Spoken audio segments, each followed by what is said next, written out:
요즘 유난히 힘들다는 분들이 참 많이 계십니다. 아파서 병들어서 힘든 분들도 계시고, 또 경제적인 문제 때문에 지친 분들도 많이 계시고요. 사업과 직장, 미래에 대한 불확실성 때문에 불안해하는 분들, 또 가족과 자녀 문제 때문에 잠 못 이루는 분들, 우리 성도님들을 만나보면 이런저런 이유로 인해서 힘들어하는 분들이 참 많이 계시더군요. 혹시 오늘 여기 앉아 계신 여러분들도 힘들고 지치는 일들이 없으신지요? 우리나라도 지금 어느 때보다 힘든 상황이어서 총체적인 위기를 맞고 있다, 이런 말들을 하고 있어요. 경제 위기뿐만이 아닙니다. 안보, 국방, 남북관계, 외교, 여러 위기, 그리고 이 사회의 도덕성과 질서가 땅에 떨어져 있어서 그 어느 때보다 어려운 시기를 보내고 있죠. 교육 현장이 무너졌습니다. 치안도 불안합니다. 외국인들이 얼마 전만 해도 한국은 참 좋은 나라다, 해 저물고도 마음대로 돌아다니고, 근데 지금은 길거리 다니기도 겁나죠. 연일 뉴스에 나오는 충격적인 사건 사고들이 우리를 참으로 두렵게 만듭니다. 이런 말을 하는 분도 계시더라고요. 지금이 IMF 때보다 더 어려운 것 같아. 여러분, IMF 사태를 기억하십니까? 지금은 기억조차 가물가물한 IMF 1997년 26년 전입니다. 아마 젊은 분들 중에는 그게 뭐야 하는 분도 있겠고, 그 이후에 태어난 분들도 계시겠습니다만은 97년에 우리나라에 찾아온 외환 위기를 뜻하는 말입니다. 우리나라가 가진 외환이 너무 부족해서 IMF, 즉 국제통화기금으로부터 자금 지원을 받게 된 사건이죠.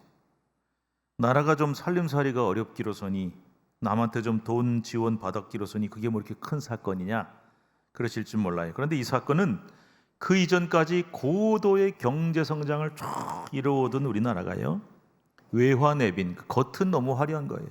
갑자기 경제가 성장하니까. 그런데 겉으로는 너무나 화려하게 성장한 것 같지만 속으로는 경제 구조가 골마 터졌어요. 결국은 대한민국의 경제 주권을 IMF라고 불리는 국제통화기금에 통째로 넘겨줘야 하는 심각한 상황, 그야말로 국가 부도 상황이 벌어지게 된 것입니다. IMF 사태 결과 대우, 쌍용, 혜태, 진로와 같은 내노라는 재벌 그룹이 몰락했습니다. 당시 30대 그룹 중에 16개 그룹이 퇴출이 되고 수많은 은행도 문을 닫아서 기업 부도와 실업이 양산되었죠. 지금 길거리에 누워 자는 노숙자들도 대부분이 IMF 때 길거리로 나가게 되었습니다. 그전에는 제 기억에 거지는 좀 있었어요. 그런데 노숙자라는 말이 뭔지도 잘 모르고 미국에 가면 길거리에 자는 사람이 있단다 정도였는데, 이때 부쩍 늘었습니다. 1998년에 자살률이 50%나 상승한 가운데 그야말로 나라가 완전히 망할 정도의 엄청난 위기가 찾아오게 된 것이죠. 여러분 중에도 아마 틀림없이, 저는 모르지만 이 IMF 때 사업이나 직장이 큰 위기를 겪은 분들도 분명히 계실 겁니다. 그런데 놀랍게도 우리 민족은 이 역사 일의 최대 고비를 잘 이겨냈어요. 이게 중요하죠. 정치계와 경제계가 힘을 모았습니다. 온 국민이 뼈를 깎고 살을 깎는 아픔을 겪으면서 극복한 겁니다. 지금도 전 국민이 금 모으기 운동했던 기억이 생생합니다. 금 모아봐야 얼마나 되겠습니까마는 그만큼 마음이 하나가 된 거예요. 그런데 지금이 그때보다, 그 IMF 사태 때보다 더 어렵다? 물론 맞는 말이기도 합니다. 그때야 단순히 경제 위기만 있었는데요, 지금은 경제 위기만 있는 것이 아니라 정치, 외교, 안보, 사회 문제까지 이게 복합적으로 다 겹쳐서 굉장히 훨씬 더 복잡하고 힘든 상황이 된 것만은 틀림없는 사실입니다. 그런데 저는 이런 생각을 해봐요. 혹시 우리의 현재 상황이 그때보다, 26년 전 IMF 때보다 더 나빠진 거냐, 아니면 우리 마음이나 자세가 나빠진 거냐? 저는 참 궁금합니다. 제가 이런 얘기를 하는 까닭이 있어요. 26년 전 IMF 때는 힘들었지만 온 국민이 마음이 하나가 돼서 금을 모으고 뭐 달러 안 쓰기 운동 이러면서 전부 다 허리띠를 졸라매고 위기를 극복을 했는데, 지금은 그런 모습이 전혀 보이질 않습니다. 경제가 어렵다 해도 여전히 과소비가 줄어들 줄을 몰라서 특정 상표 이름은 좀 그렇습니다만 구땡 또 루이 무슨 똥 이런 명품, 그리고 고급 외제차 소비가 사상 최고치라고 합니다. 그렇다면 IMF 때보다 환경이나 상황이 더 나빠진 것이 아니라 우리의 생각이나 마음가짐이 더 나빠진 것이 아닐까요? 역으로 말하자면 지금 우리나라의 상황이 나쁘긴 하지만 아무리 나쁘다고 해도 우리 생각을 고쳐먹고 마음을, 자세를 바꾸면 극복할 수 있지 않을까요?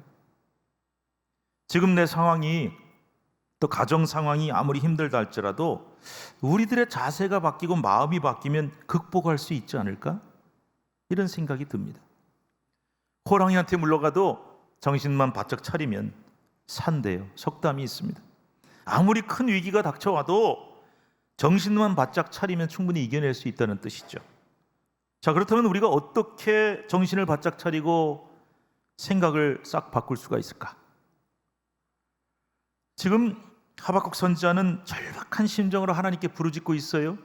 남한국 유다가 절체절명의 위기를 겪고 있기 때문입니다. 하박국서 3장 16절에 선지자는 이렇게 탄식합니다. 16절 읽읍시다. 시작.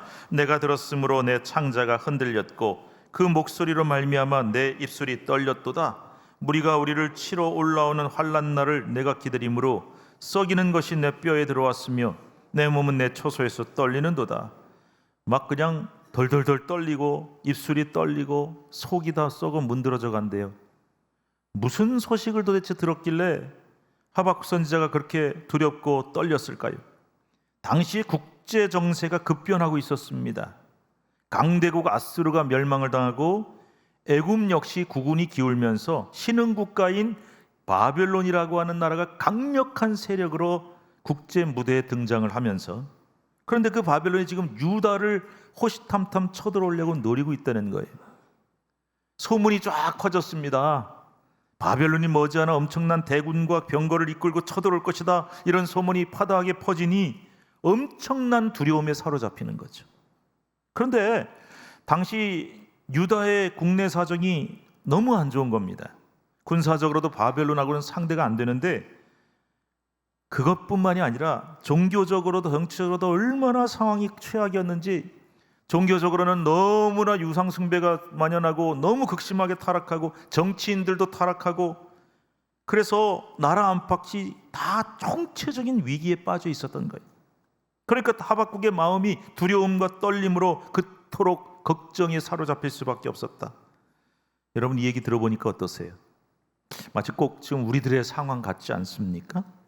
우리나라가 지금 어떻습니까? 밖으로는 북핵과 미사일 위협이 있는데 거기다가 꼭 우리나라 구한말처럼 말이에요. 미국, 일본, 중국, 러시아 이런 주변의 열강들 틈바구니 속에서 우리가 지금 어떻게 해야 되나, 누구랑 좀 친하게 지내야 되느냐 걱정을 해야 될 정도로 그런 압박을 받고 있죠. 또 내부적으로는 경제적인, 정치적인, 종교적, 윤리적인 위기 때문에 마치 금방이라도 나라가 무너질 것 같은 두려움이 우리를 엄습하고 있습니다. 이럴 때 우리는 어떻게 해야 될까요? 어떻게 해야 이 엄청난 위기를 이겨내고 그 두려움을 극복할 수 있을까? 오늘 우리는 하박국서를 통해서 두 가지의 아주 놀라운 위기 극복의 방법을 발견할 수가 있습니다. 첫 번째 방법입니다. 하박국 선지자가, 우리 한번 읽어봅시다. 같이 시작. 그럼에도 불구하고 감사의 찬양을 불렀다는 사실이, 그럼에도 불구하고 감사의 찬양을 불렀다. 눈앞에 지금 바벨론의 대군이 쳐들어오려고 하고 있습니다. 그런데 그 앞에서 하나님 그래도 감사합니다 하고 찬송하는 거, 이거 쉬운 일이 아니죠. 그런데 시편 50편 14절 15절에 말씀하기를 감사로 하나님께 제사를 드리며 지존하신 이에게 내 서원을 갚으며 환난 날에 나를 부르라. 내가 너를 건지리니 내가 나를 다시 영화롭게 하리로다. 언제 부르라고요? 환난 날에 나를 더 크게 간절하게 불러라. 그러면 내가 너를 건져줄 것이고 너는 나를 영화롭게 할 것이다. 여러분, 환난이 닥쳐오고 위기가 닥쳐올 때 더 하나님 앞에 감사드리고 더 제사를 잘 드리고, 요즘 말로 하면 예배를 잘 드리고, 그러면 하나님이 건져주신다 그랬어요. 여러분, 지금 바로 이런 신앙이 필요할 때입니다. 여러분 모두가 이 신앙을 꼭 갖게 되기를 우리 주님의 이름으로 축복합니다. 앞서 살펴본 3장 16절 하박국에서 창자가 흔들리고 입술이 떨리고 뼈가 썩을 정도로 두렵다고 그렇게 하더니 신기한 게 바로 그 다음 절 17절에 넘어가서 하박국은 너무나 유명한 감사 찬송을 하나님 앞에 드리고 있는 거예요. 17절 18절 읽읍시다. 시작. 비록 무화과 나무가 무성하지 못하며 포도나무에 열매가 없으며 감람나무에 소출이 없으며 밭에 먹을 것이 없으며 우리의 양이 없으며 외양간에 소가 없을지라도 나는 여호와로 말미암아 즐거워하며 나의 구원의 하나님으로 말미암아 기뻐하리로다. 아멘. 여기서 우리 옛날에 많이 부르던 유명한 찬양이 나왔잖아요. 무화과 나무 잎이 마르고 포도 열매가 없. 이게 여기서 나온 찬양인데요. 근데 17절을 제가 쭉 읽으니까 무려 6가지가 없대요. 제가 세봤잖아요. 없으며 뭐가 없냐? 무화과 나무 없고 포도나무 없고 감람나무가 없대요. 이 3가지의 나무는 성경의 3대 실과 나무입니다. 이스라엘 백성들의 실생활 속에 절대 없어서는 안 되는 가장 중요한 나무인데 이게 하나도 없어요. 그리고 또 뭐가 없을까요? 밭에 먹을 것이 없어요. 농사 열심히 지었는데 소출이 없어요. 그리고 우리에는 양이 없고 외양간에 소가 없대요. 이 모든 게 다 생계를 위해서 꼭 필요한 건데 하나도 없대요. 당장 굶어 죽게 생겼대요. 그런데도 하박국은 불평 대신에 원망 대신에 감사하고 기쁘다 그랬어요. 이게 도대체 어떻게 가능한 일이냐? 18절에 이런 말씀이 나옵니다. 나는 그 다음에 뭐라고 됐어요? 누구 때문에? 여호와로 말미암아 즐거워하며 나의 구원의 하나님으로 말미암아 기뻐하리로다. 뭐가 있어서 감사한 게 아니에요. 하나님이 나한테 뭘 주셔서, 많이 주셔서, 잘 살게 해주셔서 감사한 게 아니에요. 아무것도 없어요. 그래도 단 한 가지 이유 때문에. 다른 건 하나도 없지만 하나님 한 분만으로, 나를 구원하신 하나님 한 분 때문에 내가 감사하고 기쁘고 즐겁습니다 하고 고백했던 것입니다. 여러분, 하나님이 이런 신앙을 가진 사람을 어찌 기뻐하지 않으시겠어요? 하나님이 우리한테 좋은 걸 막 주시고 막 뭘 해도 잘 되고 복을 하나님 감사합니다. 이거는 누구나 할 수 있어요. 그런데 아무것도 없어요. 지금 아무것도 없어요. 당장 굶어 죽게 생겼네. 그런데도 하나님 한 분만으로 감사하고 하나님 한 분이 계셔서 기쁩니다. 이런 신앙 가진 사람 하나님이 어찌 귀히 여기지 않으시겠어요? 그래서 그런 신앙을 가진 사람에게 모든 환난 고통을 지혜 주시고 승리하게 해 주신다는 것입니다. 우리가 바로 이런 신앙을 가지는 것, 그것이 우리 모든 위기와 두려움을 극복하고 이겨내는 첫 번째 방법인 것입니다. 믿음 붙잡고 놓지 마라. 하나님 한 분만으로 기뻐하며 감사하며 살아라. 반드시 하나님이 건져주신다. 두 번째, 하박국 선지자는요, 같이 읽읍시다. 시작. 위기와 환난 중에서도 여호와 하나님의 놀라운 영광을 봤다. 이게 중요해요. 하박국서 2장 12절 13절 말씀 읽읍시다. 시작. 피로 성읍을 건설하며 불의로 성을 건축하는 자에게 화 있을진저 민족들이 불탈 것으로 수고하는 것과 나라들이 헛된 일로 피곤하게 되는 것이 만군의 여호와께로 말미암음이 아니냐. 여러분, 12절에 피로 성읍을 건설하며 불의로 성을 건축하는 자, 이게 누구냐? 유다를 침략하려고 드는 바벨론을 뜻합니다.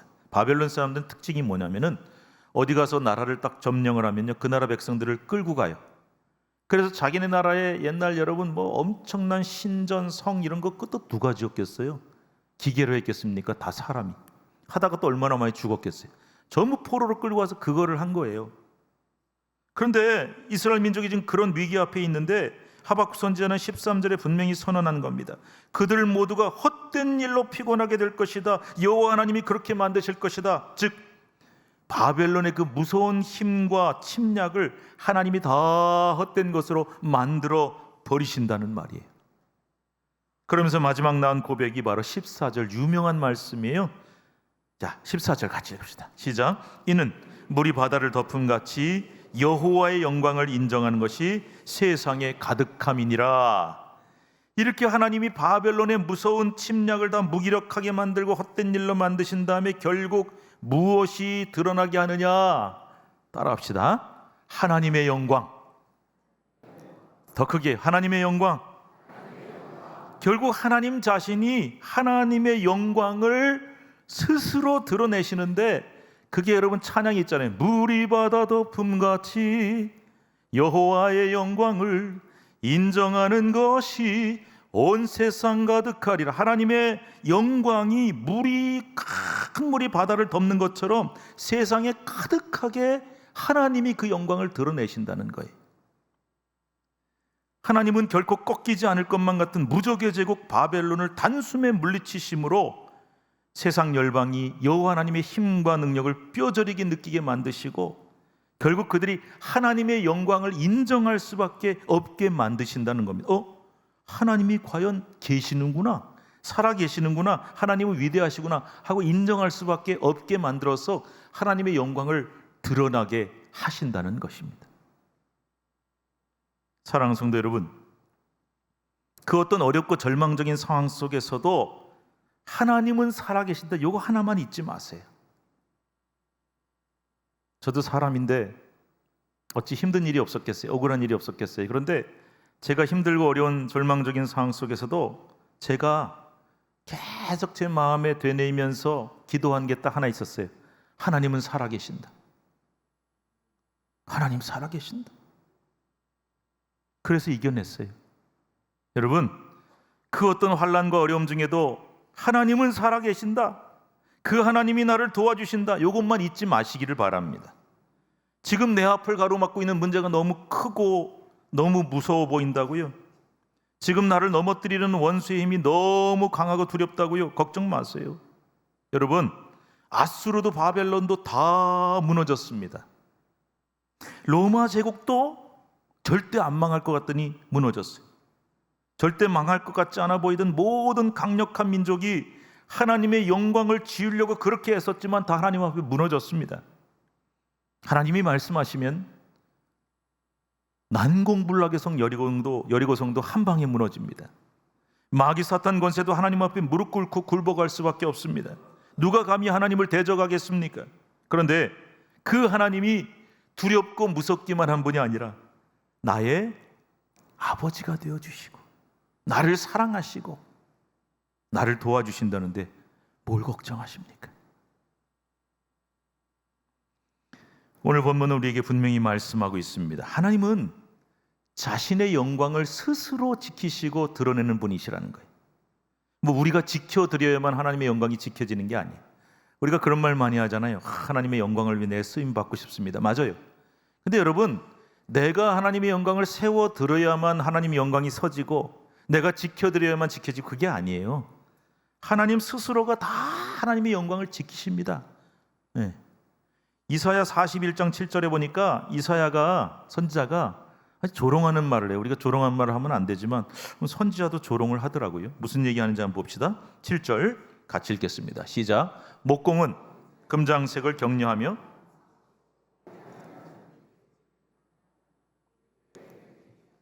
아니 그가 못을 단단히 박아 우상을 흔들리지 아니하게 하는도다. 이게 무슨 말이냐면요, 우상 숭배자들을 조롱하는 말이에요. 근데 우상은 생명이 없기 때문에 사람이 일일이 고치고 관리를 해줘야 된다는 거죠. 그래서 여기에는요, 누가 총동원되냐면 나무를 다루는 목공, 나무를 싹 깎아서 우상을 만드는 거예요. 그 다음에 이제 나무로만 해놓으면 볼품 없잖아요. 누가 거기다 뭘 바치겠어요. 그래서 금이나 은을 싹 입혀가지고 찬란하게 만드는 그 일하는 사람을 금장색, 은장색이라 그래. 그 다음에 망치질하는 자와 매질꾼 대장장이를 뜻하는데 총동원이 돼서 우상을 뚝딱뚝딱 만드는 거예요. 그래서 서로 격려합니다. 야, 힘내라, 빨리 하자. 그래가지고 우상에다 땜질을 하고 못을 단단히 박아서 흔들리지 않게 고정하죠. 자빠지면 큰일 나니까.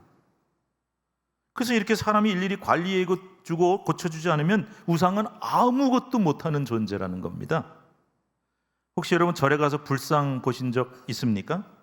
아주 번쩍번쩍 생긴 건 그럴듯한데 금도금이 세월이 지나가면 벗겨져요. 그런 가서 칠도 다시 해줘야 돼요.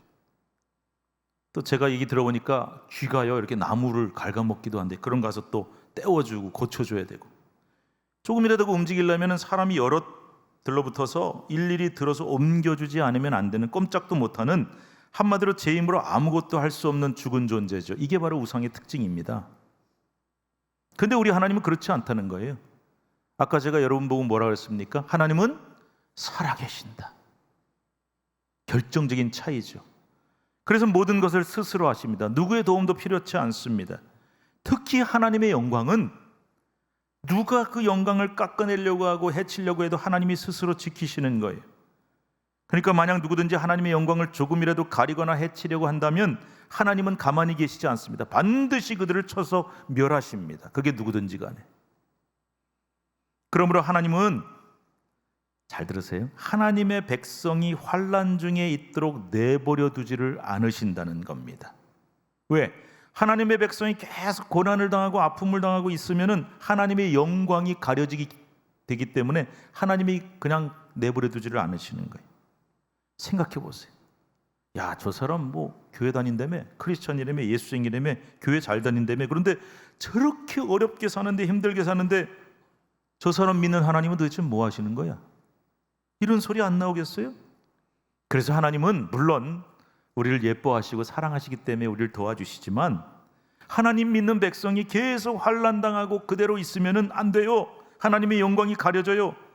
그래서 그것을 극복하고 이기게 하심으로, 원수를 물리치고 승리하게 하심으로 하나님이 직접 당신의 영광을 드러내고 선포하신다는 겁니다. 그러니까 하나님, 내가 하나님 믿는 백성인데 이대로 내버려 두시진 않지요. 당연하죠. 반드시 건져주셔서 하나님의 영광을 드러나게 해주신다는 겁니다. 이것이 바로 우리가 환난을 이겨낼 수 있는 두 번째의 이유입니다. 사랑하는 성도 여러분, 여러분 모두가 하나님의 손길을 믿으시기 바랍니다. 우리에게 환난이 닥쳐왔어요. 그때 하나님의 손길이 나를 덮으시고 계시고 붙잡고 계시고, 우리 가정이, 우리 교회가, 우리나라가 너무 어려움을 당하고 있는데 그때 하나님이 덮고 계시는 그 손길을 믿으신다면 우리는 그 손길을 의지하고 붙잡아서 환난을 반드시 이겨내게 될 줄로 믿으시기 바랍니다. 또한 여러분 모두가 하나님의 영광을 믿으셔야 합니다. 우리에게 환난이 닥쳐왔을 때도 하나님, 나를 덮으신 하나님의 영광이 우리 가정과 우리 교회와 나라 위에 하나님의 영광이 덮여 있음을 믿고, 그 영광은 누구도 걷어낼 수 없습니다.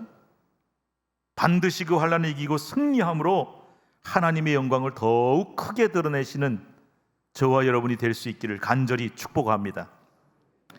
오늘 설교를 IMF 얘기로 시작했으니까 IMF 이야기로 마치려고 합니다. 기독교 서점에 갔어요. 너무 썰렁해요. 아무도 없어요. 이제 운영하시는 장로님이 저보고 그럽니다. 목사님, 요즘에 책 사시는 분들이 정말 많이 줄었습니다. 그래서 제가 그랬죠. 아유, 경제가 어렵고 먹고 살기 힘드니까 그렇겠죠. 그랬더니 아니요, 그 장로님, 아닙니다. 이분이 오래 하셨거든요. IMF 때는 오히려 정말 잘 됐습니다. 책 많이 팔았습니다. 이 경제가 어려우면 사람들이 신앙서적을 더 많이 사가더니 지금은 정말 이상합니다. 그렇게 말씀을 하세요. 왜 그럴까요? 저는 가끔 광화문에 있는 교보문고를 갑니다. 제가 좋아하는 장소 중에 하나. 가서 책도 보고 문구도 구경하고. 근데 얼마 전에 교보문고에 얽힌 이야기를 듣고 제가 참 감동이 됐어요. 1980년에 그 교보 빌딩이 세워졌다고 하네요. 근데 그때 사람들의 최대 관심사가 뭐였냐면 그 빌딩의, 교보 빌딩의 1층, 지하 1층이었다고 해요. 왜냐하면 워낙에 목이 좋은 장소라서 어떤 종류의 점포든 열기만 하면 이건 대박이다. 과연 저기다 뭘 열까? 관심을 가졌어요. 근데 교보그룹의 창업자인 고 신용호 회장은 온갖 사업 아이디어, 이거 합시다 저거 합시다 다 물리치고 서점 만들었어요. 그리고 뭐라고 얘기했냐? 돈은 교보생명으로 벌고 사요하나는 서점으로 하겠다. 제가 지금 교보생명 광고해드리는 거 아닙니다. 예. 그 지금도요, 교보문고는 책은 많이 파는데 판매 대비 수익률이 별로 높지가 않대요. 그런데 그게 엄청 떨어져도 별로 개의치 않는데 여기서 벌면 돼. 그런데요, IMF 때 국제통화기금 IMF 관계자가 우리나라에 온 거죠. 사업 다 정리하고 이제 국가 경제를 정리하려고 딱 왔는데 우연히 교보문고에 들렀다가 많은 젊은이들이 그곳에서 책 읽는 모습을 보고 이렇게 예언을 했다 그래요. 이 나라는 분명히 다시 일어난다. 이 에피소드가 교보문고 임직원들의 자랑 중 하나라고 하네요. 그렇습니다, 여러분. IMF 때도 우리는 열심히 책을 사서 읽는 민족이었어요. 우리 크리스천들은 IMF 때도 열심히 신앙 서적을 사서 읽는 사람들이었어요. 제가 책 얘기하는 것 같습니까? 아니. 우리는 절대 좌절하지 않았어요. 포기하지 않았어요. 근데 지금은 사람들이 책을 안 사고 성도들이 신앙 서적을 안 산다는 겁니다. 이게 무슨 의미일까요? 그렇습니다. 사람들은 좀 경제가 너무 어렵다, IMF 때보다 더 어렵다고 말을 합니다. 그런데 한 가지 큰 차이가 있어요. IMF 때는 경제가 어려웠지만 성도들은 오히려 늘었습니다. 워낙 힘들고 위기감이 드니까 의지할 곳이 필요했겠죠. 그래서 교회가요, IMF 때 부흥했어요. 성도도 더 늘고 오히려 헌금도 늘었습니다. IMF가 위기라고 하니까 교회마다 큰일 났다 이거. 그래서 막 긴축 재정을 짜고, 아마 우리 교회도 그랬을 줄 몰라요. 사례비도 줄이고. 제가 딱 그 IMF 터지던 97년에 우리 같은 노예에 있는 어느 교회 부목사로 갔습니다. 근데 담임 목사님이 딱 그러시더라고요. 우리 전부 다 보너스 상여금을 전부 이제 교회에다 반납하자. 그래서 왜 그러시냐 했더니 이제 어려우니까, 긴축 재정이니까 눈물을 머금고 예. 그런데 다 반납을 했는데 그 해 말에 교회 재정을 통계를 내보니까 더 늘었어요. 깜짝 놀랐습니다. 근데 최근에는 교회들마다 성도의 수가 급격히 감소하고 있어요. 헌금도 많이 줄어서 각 교회들마다 아주 걱정들이 많고 비상이 걸렸습니다. 이유가 뭘까요? 다시 말씀드릴까요? 지금이 그때보다 더 어려워서? 먹고 살기가 더 힘들어서? 경제가 더 어려워서? 물론 경제나 모든 상황이 더 어렵죠. 어렵기 때문이죠. 코로나도 엄청난 영향을 미쳤죠. 그런데 더 큰 문제는 뭐냐? 심리적으로 위축이 되었기 때문에, 영적으로 위축이 됐기 때문에. 하도 어렵다 하니까 정말 마음이 위축이 돼서 자꾸 감사한 마음보다는 위기의식, 장래에 대한 걱정들만 가득한 겁니다. 그러니까 교회도 안 나오게 되고 신앙생활도 잘 못하게 되고 헌금생활도 못하고. 그러니까 결국은 경제적 위기보다 더 문제가 뭐냐? 두려움. 그게 더 큰 문제예요. 이런 불안함과 두려움이 우리를 진짜 망하게 만드는 주범인 것입니다. 여러분, 절대 주님의 몸된 교회는 망하지 않습니다. 우리 가정 힘들어도 하나님이 반드시 도와주십니다. 그 환경이 문제가 아니고, 그 여건이 문제가 아니고, 우리 마음이 위축돼서, 우리가 영적으로 쪼그라들어서 두려움에 떨어서 그것 때문에 망하는 거예요.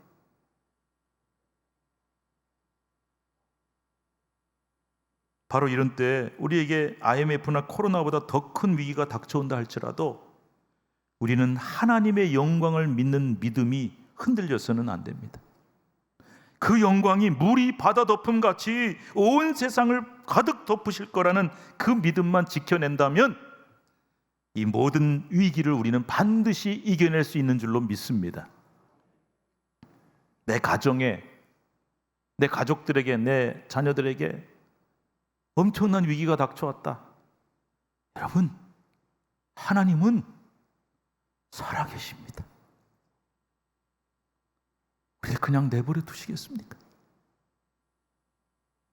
우리 모두가 이 믿음으로, 여호와 하나님의 영광으로 덮으신다는 믿음으로 우리에게 닥쳐온 모든 고난과 위기를 넉넉히 이겨내는 믿음의 승리자가 되시기를 바랍니다.